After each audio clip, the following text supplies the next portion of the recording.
Here we go. I think I'm on. Going for a ride here. It's 11 a.m. Not even 11 a.m. It's probably 75 degrees outside. This guy doesn't see me. Okay.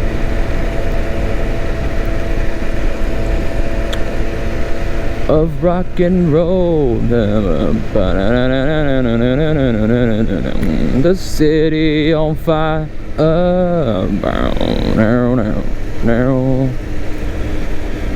A lot of old people live around here. A lot of old people.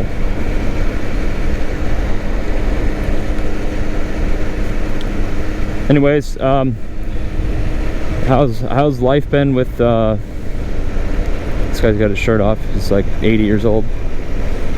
All right, trying to get his tan and his exercise at the same time. Yeah, this has been kind of a weird experience the last 4 or 5 months, you know, with everything going on.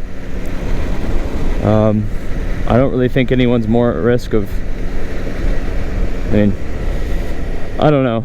I feel like they've really kind of overreacted to everything. I think there's been a lot of people that have, been, I think, very negatively impacted by this whole thing. You know, because they don't have a job, or their business got shut down. You know, like the only places open are like grocery stores and gas stations and stuff like that. And I haven't seen any evidence that it's something that, you know, will just straight up kill you. I mean, again, you know, more people die from car accidents and just accidents in general, falling off a ladder, you know, shit, even dying on a motorcycle, right, accident. So I don't know. I mean, I think it can have long-term effects on people to just shut everything down, and, you know, have people kind of go crazy like they're in prison in their own house. I don't know. It's definitely been different. I mean, it seems like something out of a sci-fi movie where, you know, they just shut all the businesses down. Like the roads are vacant, hotel rooms are shut down, you know, all the commercial places of business are shut down, and you pretty much are just confined to your own private land or house or wherever you're, you know, habitating. And so, yeah, you just see people out walking around, just, you know, like they're dogs, just getting exercise. I'm not gonna move out of the lane, dude. You're in the road.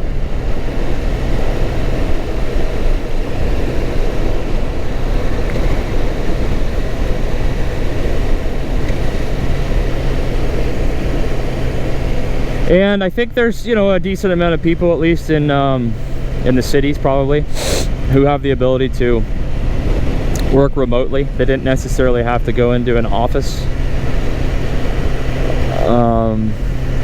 You know, even before this started, right? I mean, there's certain functions you have to do that, you know, require an internet connection and a computer. And so those people probably aren't as impacted. But still, I mean, just being kind of in your home all day, is, whether or not you're working, is, you know, still just a change of pace for everyone, most people. I mean, the nice thing is, if you do want to go somewhere, the traffic's, even in the city, is very minimal. And thing that I don't, I mean, there's this one thing that just kind of pisses me off. It's, I don't know, all the advertising they do is on TV and in general is just really hokey to me. I don't understand what people actually get, like, tune into the messages that they do. They just have like the most like politically correct, like, spokespeople talk about their products in a way that's like, it makes me tune out almost immediately. Like the way they, even like all the car commercials and the insurance commercials, I just don't know what type of people actually receive that stuff, because it sure as heck isn't me. I just think it's so cheesy. And the funny thing to me is the insurance companies, you know, they spend all this time telling you, they spend all this money advertising on TV telling you how they're so great. We're going to reduce your bill by 15%, or in some cases, whatever, you know, we're going to give you a check for 15% back.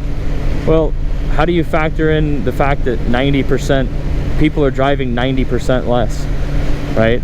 So even if they discount their price by probably 30%, they're going to be happy with it, because the amount of accidents, I guarantee you, has gone way down, because there's not as much people driving, less miles in aggregate, less traffic means less collisions, less claims, less money they have to pay.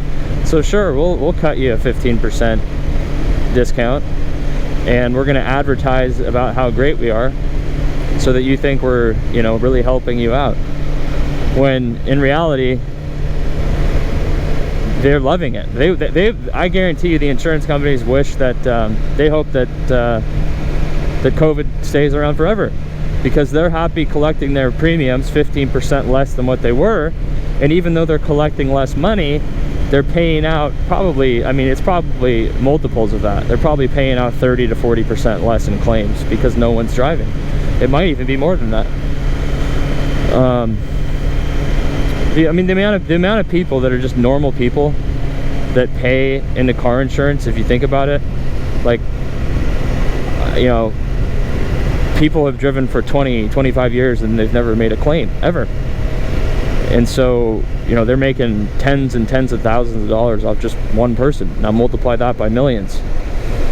And again, the people that are, you know, crappy drivers, their rates are just insanely high, right? I mean, they make them so insanely high that those people most of the time don't even get insurance, right? And that's why they leave the scene, because they don't have insurance, and they know they're going to get in trouble from the law, because if they stay, they're going to say, well, you were driving without insurance and you got in an accident because you're a reckless driver, and now you're going to, like, you know, you can get sued, or you're going to face time in jail, or, you know, whatever. It just gets so much worse. And there's pockets of areas like that. There's pockets of areas where the amount of people that do not have insurance is just really high.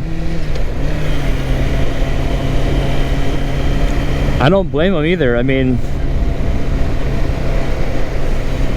you know, if you don't have insurance, is not like, it's not, you think about most people's expenses, it's like, okay, even me, I'm a single person, I don't have any, I'm just living for myself, and it's not like life's incredibly easy, right? I mean, you have to pay rent, you have to pay, you know, rent and utilities, and just basic living expenses is like $1,500 a month. That's if you don't do anything.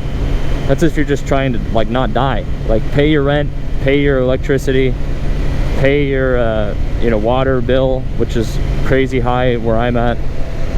It's like almost $100 a month, I want to say, just for water. You know, and then you know, I don't even eat. Even before this COVID thing, I didn't eat out a bunch. I wasn't spending a bunch of money eating out in restaurants, which you can spend hundreds and hundreds of dollars if you eat out every day, and you know, go to restaurants where you order drinks. The drinks a lot of times are more than the food. So yeah, I mean, I think it's about $1,500 on the low side probably for one. And again, I live kind of in a more expensive area, but I'm just renting a normal size, a very small house, you know, that's probably below what the market rent is for this area. And my expenses are probably $1,500 a month, and that's probably low. Like, I think that's pretty low. I mean, it could be closer to $2,000 depending on certain things, but that's with me not doing anything wrong. Like, no hospital, no dental, I'm not buying anything, right? Not buying any discretionary items. Literally just paying my rent, eating enough food so I don't perish. You know, gas is basically not very much. It's maybe $100 a month or something. and that gets you between, you know, $1,500 to $2,000. Now imagine if you have a kid, you know, or you have, I don't have a card payment, but you know, there's people that people buy new cars all the time, and they probably don't have the money to really afford it, but they're just mostly concerned about the monthly, what's the monthly cost, right? What's the monthly cost? I don't care about anything else besides what it's going to be a month. Oh, what about the fact that you have to pay it for, you know, the next 8 years? I don't care. What's the month? Oh, it's $317 a month. Okay, great. I can do that. And I was just, you know, I was just sort of surprised, but not really surprised, that as soon as they closed down the restaurants, like back in March, and people were kind of like getting laid off, and hey, businesses are shut down, we can't afford to keep you on a payroll when we're not open, we're not making any revenue. So like within 2 weeks, people were just like, you know, wiped out, right? They didn't have, there's no savings, there's no slush fund. It's literally, if I don't go to work and make my money, I am not going to be able to survive, you know, for any amount of time. And that's the reality for a lot of people, because they're just living so close to the edge. As far as, you know, all the money you make is pretty much going out the door. You're not really keeping any of it. Which, again, if you don't make a ton of money, it's not hard to see how that's true, because most of your money just is sucked up by just basic